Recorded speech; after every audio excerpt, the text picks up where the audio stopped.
আল্লাহর নবী যাকাতুল ফিতরা ফরজ করেছেন 1 সা খেজুর, 1 সা জব, ছোট বড় পুরুষ নারী দাস দাসী স্বাধীন সবার উপরে।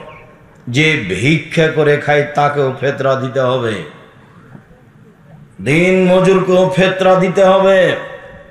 যে ভিক্ষা করে খায় তাকে আগে ভিক্ষা করে রেডি করতে হবে ফিতরা, নইলে গ্রামবাসী তার ফিতরাটা দিয়ে দিবে। পাল্টা ফকিরকে দেওয়ার সময় বেশি করে দিতে হবে, সবাকে দিতে হবে ফিতরা। ঈদের মাঠে যাওয়ার পূর্বে ফিতরা বের করতে হবে। এই স্বভাব আগে আপনার বাপ মা দাদা দাদির ছিল। ওরা ঈদের মাঠে যাওয়ার আগে কি করত? ফিতরা বের করে ঈদের মাঠে যেত। এটাই সুন্নাত, এটাই মূল কথা। যে ঈদের দিন প্রথম কি কাজ? ফিতরা বের করা। আব্দুর রাজ্জাক সাহেব, আমরা তো 15 রমজান থেকে ফিতরা বের করি। ওই জন্যই তো কথা আজকে। অতিরিক্ত 29 বা 30 রমজানে ফিতরা বের করা যায় আব্দুল্লাহ ইবনে উমরের বর্ণনায়। ঈদের দিনের 1 নাম্বার কাজ সকালে উঠে ফিতরা বের করতে হবে। আরেকটা হাদিস বলি, এইখানে খুব খেয়াল করে থাকবেন, আমার দিকে চেয়ে থাকবেন। আর ছেলেরা আপনাদের সামনে আসলে 10টা টাকা ছাড়াও ফেরত দেবেন। হোক 10টা টাকা, 50 টাকা হোক, 500 টাকা হোক, 100 টাকা হোক। দানে টাকা বাড়ে, কমে না। অনেক হাদিস। দানে কবরের শাস্তি বন্ধ হয়ে যায়, দানে বাপ মায়ের পাপ মিটে যায়। ও খুব পাওয়ারফুল জিনিস, খুব শক্তিশালী জিনিস দান। দানটার একটা পরিবেশ হয়েছে, যখনই কোনো মানুষ দানের কথা বলে তখন আমাদের অন্তরে একটা ধাক্কা খায়। ও আর প্রয়োজনে চাচ্ছে, কি যে করবে, ওর প্রয়োজনে চাচ্ছে। এই জিনিসটা আমাদেরকে ঘালি করে দেয়।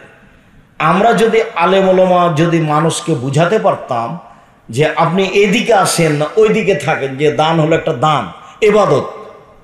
আপনি এদিকে আসেন না, কোন দিকে? কি যে করবে, ওর প্রয়োজন আছে সেই জন্য চাচ্ছে। তাহলে আপনাকে শয়তান কি করে দিবে? দুর্বল করে দিবে। আপনি এদিকে আসছেন না, আপনি এদিকে বলেন যে জাগ্গা মারে খাই খাবে, দান হলে ইবাদত, তাই 10 টাকা দিলাম। দান কি? দান হলে ইবাদত, সবচেয়ে শক্তিশালী ইবাদত, ক্ষমতাধর ইবাদত, পাওয়ারফুল ইবাদত। এমন কোন ইবাদত নেই যেটা আপনার মায়ের কবরের শাস্তি বন্ধ করে দিতে পারে। এমন কোন ইবাদত নেই, সেটা হজ হোক না কেন, 20 লাখ টাকা খরচ করে হজ হোক, সেটা সালাত হোক, এমন কোন ক্ষমতাধর ইবাদতই নেই। বুখারী মুসলিমের হাদিস, আপনার বাপ মরে গেছে, পাপ মিটিয়ে দিতে পারে, পাপ মিটিয়ে দিতে পারে মরা মানুষের পাপ। সেই জিনিসটার নাম কি? দান। একটা ভিন্ন ধরনের ইবাদত। এটা জাতিকে বুঝাতে শিখতে হতো, কিন্তু আমাদের দুর্বলতার কারণে আমরা জাতিকে এটা বুঝাতে পারলাম না। যখনই দানের কথা বলা হলো তখনই তার মনটাতে একটা ভেঙে আঘাত লেগে গেল। ওর প্রয়োজনে চাচ্ছে, কি যে করবে, খাবে কি মেরে খাবে কে জানে। এটা হচ্ছেও তাই, অনেক জায়গাতে তাই হচ্ছে, যার কারণে মনটা দুর্বল হয়ে যায়। প্রথম কাজ। আর একটা হাদিস বলি এখানে। আবু সাঈদ খুদরি রাদিয়াল্লাহু তাআলা আনহু বলেন, কুন্না নুখরিজু যাকাতাল ফিতরে, আমরা ফিতরা বের করতাম, সান মিন তামিন 1 সা খাদ্য, সান মিন তামরিন 1 সা খেজুর, সান মিন সান মিন শাইরিন 1 সা জব, সান মিন আকিতিন 1 সা পনির, সান মিন জববিন 1 সা কিসমিস। খাদ্য আছে 1 নম্বরে। সারা পৃথিবীতে যেখানে যারা খায় যা তা দিবে 1 সা। 1 সা হলো একটা পরিমাপ। এইটা হলো একটা পাত্র। এইটা মদিনা থেকে কিনে নিয়ে এসে যদি কালিকাপুর গ্রামে চাউল মাপেন তাহলে 2 কেজি 400 বা 2.5 কেজি ধরবে। আর ইরাক থেকে নিয়ে এসে যদি মাপেন তাহলে তো 3.5 কেজি ধরবে। কত ধরবে? 3.5 কেজি ধরবে। এক একটা 19-20 একটা পরিমাপ। তা আমরা মদিনার মাপে বলেছি 2.5 কেজি চাউল মাথা পিছু। কেউ ওকে কমিয়ে আরো কম করতে বলে, যেমন আকরামুজ্জামান বিন আব্দুস সালাম 2 কেজি 400 গ্রামের কথা বলেন, হতেও পারে কম। আচ্ছা, তো আবু সাইদ খুদরি বলছেন ফালান নাজাল নুখরিজহু, এইভাবে দিতেই থাকি। কাদেমা মুআবিয়া হাজ্জান মুতামিরান, মুআবিয়া সিরিয়া থেকে আসলেন হজ করার জন্য বা উমরা করার জন্য। ফাকাল্লামা মান নাস আলাল মিম্বার, তিনি এসে মিম্বারে উঠে জনগণের সামনে বক্তব্য দিলেন। ফাকানা ফিমা কাল্লামান নাস বিহি, সেদিন তিনি বক্তব্যে বলেছিলেন, জনগণ আমি মুআবিয়া ইন্নী আরা আন্না মুদাইনে মিন সামারাই শাম তাদেল সান মিন তামারিন, সিরিয়ার অর্ধশা গমের মূল্য যা মদিনার 1 শা খেজুরের মূল্য, তাই আমি মুআবিয়া মনে করি। পৃথিবীর মানুষ শুনে রেখো, ঐতিহাসিক ভাষণ দিলেন প্রেসিডেন্ট মুআবিয়া সিরিয়া থেকে এসে মদিনার লোকের সামনে। তিনি ভাষণে বললেন, জনগণ শুনে রেখো, আমি মনে করি সিরিয়ার অর্ধশা গম মদিনার 1 শা খেজুরের সমান। তার মানে তিনি মূল্য হিসাবে গমের দাম বেশি, সিরিয়ার গম আর মদিনার খেজুরের দাম কম। অতএব কেউ যদি গম দেয় অর্ধশা দিবে, খেজুর দিলে 1 শা দিবে। ফাক হাজার নাস, জনগণ এটা গ্রহণ করে নিল। জনগণ দেখলো বেশ অল্পতেই পার হয়ে যাচ্ছি, জনগণ গ্রহণ করে নিল।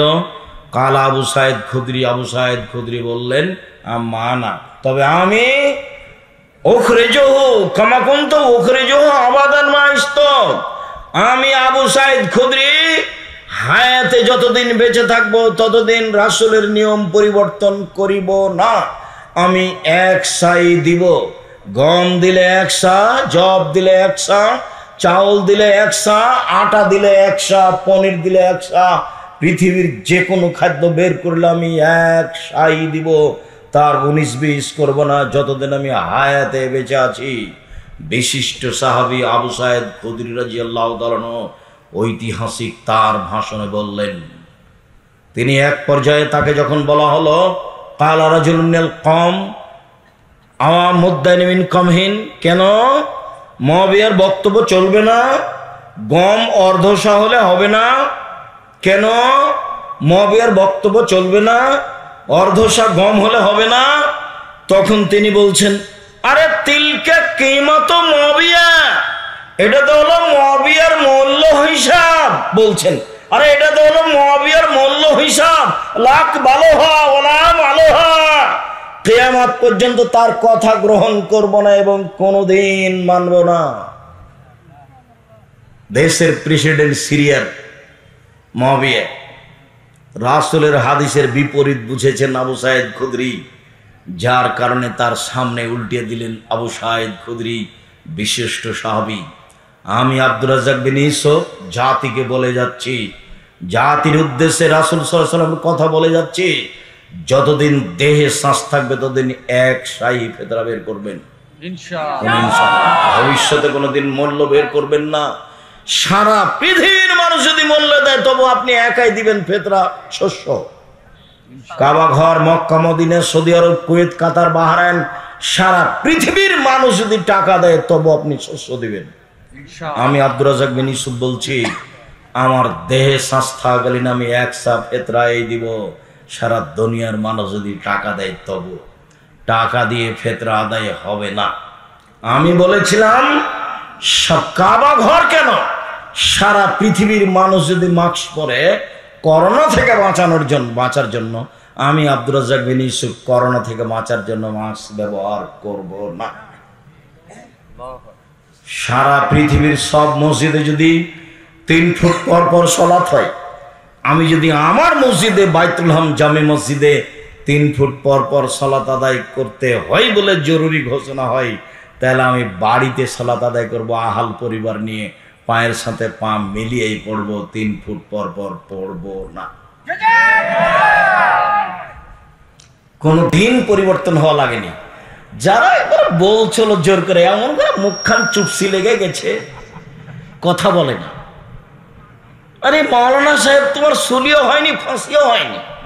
পৃথিবীর কোন সরকার কোন আলেমকে ফাঁসি দেয়নি। আলেম মাওলানা সাহেব আগে বলছে না 3 ফুট পর পর, 3 ফুট পর পর। ধর্ম কি তোর আপের 3 ফুট পর পর কিসের? মাস্ক এখন লাগানো, এই যে বালু আছে, ধুলা আছে, রাত দিন এখন মাস্ক ব্যবহার করেন, সব সময় করেন মাস্ক ব্যবহার, ধুলা বালু আছে নাকে ঢোকে। করোনা থেকে বাঁচার জন্য মাস্ক ব্যবহার করবেন কেন? করোনা আমার জন্য হবে কি না পৃথিবী সৃষ্টির 50,000 বছর পূর্বে লেখা আছে। যেদিন করোনার এই ঘোষণা হলো, সেদিন আমি বললাম কারো করোনা হলে আমি আব্দুর রাজ্জাক বিন ইউসুফ তার সাথে এক প্লেটে খেতে প্রস্তুত। কারো করোনায় যদি মরণ হয় আমি তার গোসল দিব, জানাজা দিব। তাতে যদি আমার করোনা হয় আমি বলবো না তার গোসল দিয়েছে এই জন্য আমার করোনা হয়েছে, আমি বলবো পৃথিবী সৃষ্টির 50,000 বছর পূর্বে আমার নামেও করোনা লেখা হয়েছিল, তাই এই জন্য আমার হয়েছে। নইলে মেডিকেলে ওই সম্পর্কে দেখেছেন যে ছেলে মেয়ে পাশে যাচ্ছে না, করোনা ধরে নেবে সেই জন্য। আবার কোন কোন দেখা যায় যে ওর স্ত্রী ওর গায়ের সাথে আছে লেগে, তো ওকে করোনা হয় না। আবারও যা খেয়েছে তার নিচে ফেলে দেওয়া হয়েছে, ফকির খাচ্ছে, ওকে করোনা হয় না। সব পাগল, ধর্মকে পাগল পেয়েছে। মানুষের ভাগ্য কখন লেখা হয়েছে? পৃথিবী সৃষ্টির 50,000 বছর পূর্বে। সেদিন আল্লাহ রাসূল বলছেন কাতাবা হায়াতাহা মাউতাহা রিজকাহা মাসায়াবা। সেদিন মরণ, জীবন, রুজি, রোগ ব্যাধি, করোনা লেখা হয়ে গেছে। সতর্কতার সাথে মানুষ যদি বেঁচে যেত তাহলে ঢাকা যমুনা ফিউচার পার্কের মালিক করোনায় মরতো না। কেন? তারা দেশের পানি খায় না, তারা দেশের পানি খেত না, সব বাইরের পানি খায়। এ দেশে বসবাস করে বাইরের পানি খায়। আর ওদের বাড়ি হলো আপনার ওই দুবাইয়ের সাগরের উপরে। কয় টাকা লাগে সাগরের উপরে বাড়ি করতে? ও 50 কোটি 100 কোটি হলে তো হয়ে যায় সাগরের উপরে একটা বাড়ি। ও তো কয়েকশো কোটি টাকার মালিক, কয়েক হাজার কোটি টাকার মালিক।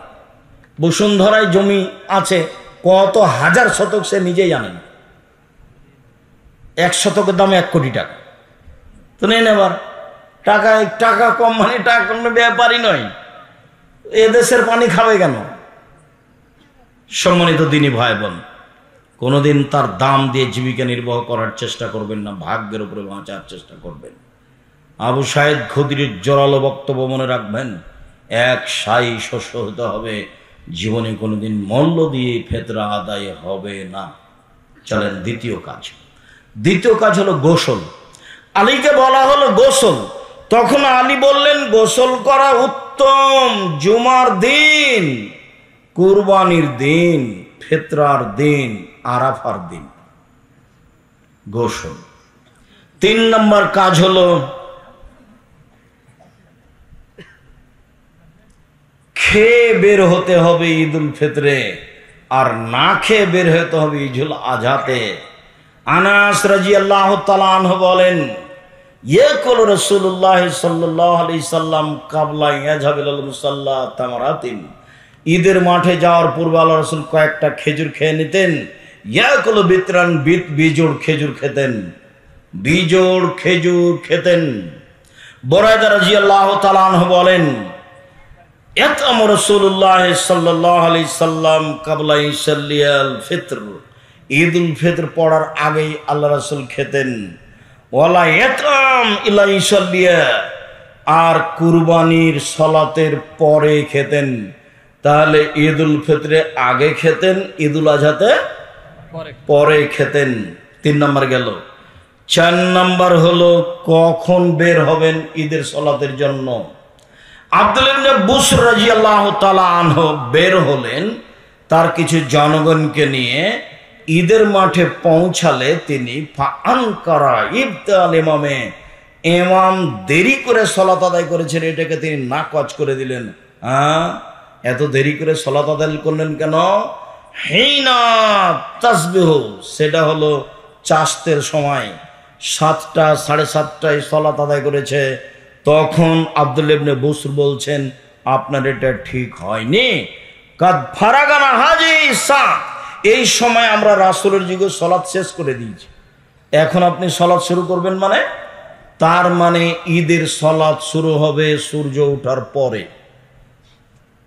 বাংলাদেশে কালিকাপুরে, রাজশাহীতে ঈদের সলাত শুরু হচ্ছে 7:30টা, 8টা, 9টায়। ঢাকার ঈদগাহে মাঠে একটা হলো 8টায়, একটা হলো 9টায়, একটা হলো 10টা। ধর্ম পৈতৃক সম্পত্তি, যার যা মনে লাগে সে তা করবে। ঈদের সলাত হবে সূর্য ওঠার পরপরই, 6টায়, 6:30টায়, ঠেকে না হয় 7টা, এর পরে যেতে পারে না। প্রয়োজনে মাঠ বড় হবে, তবু হচ্ছে না। প্রয়োজনে মাঠ ভাগ হবে, এক ঈদের মাঠে একাধিকবার সলাত হবে না। সারা দুনিয়ার মানুষ করলে সারা দুনিয়ার মানুষ ইবাদতি, তারা রাসূলের সুন্নাত মানে না।